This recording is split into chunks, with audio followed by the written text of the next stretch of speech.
थी। देखिए, लोकसभा 2024 का चुनाव 25 तारीख को मतदान होने वाला है। रोहतक की सीट से फैसला होगा दो चीजों का, एक तो विधानसभा चुनाव का, एक लोकसभा चुनाव का। विधानसभा चुनाव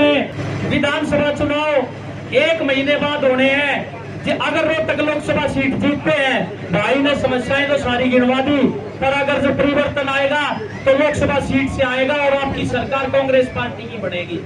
मैं आपको ये बताना चाहता हूँ, बढ़ती महंगाई, बेरोजगारी, भ्रष्टाचारी और बदहाल कानून व्यवस्था से आज हर प्रत्येक वर्ग दुखी है। आपने देखा 2 करोड़ नौकरी देने का, जैसे भाई मलिक साहब ने अभी बताया था, युवाओं को रोजगार दिया जाएगा, किसानों को सम्मान दिया जाएगा, परंतु उसके विपरीत 2 लाख युवाओं को हर साल बेरोजगार किया गया। किसानों को एमएसपी की गारंटी देकर उन पर लाठीचार्ज और आंसू के गैस के गोले डाले गए। आपने देखा 1 साल तक लगातार बॉर्डर पर हमारे किसान बैठे रहे। 750 किसानों ने शहादत दे दी, अपने प्राण न्यौछावर कर दिए, पर सहानुभूति का एक शब्द भी इनके मुंह से नहीं निकला। आपने देखा व्यापारी वर्ग व्यापारी आ गया।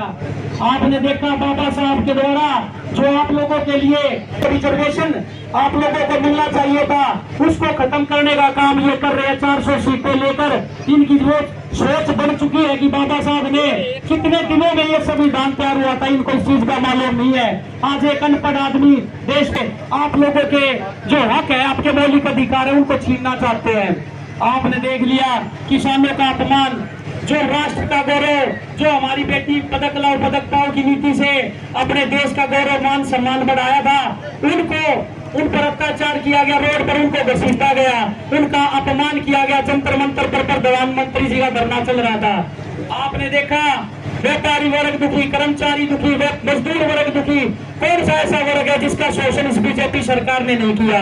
मैं तो एक कहना चाहता हूँ सभी माताओं और बहनों से कि भाई बीजेपी हटाओ और देश बचाओ।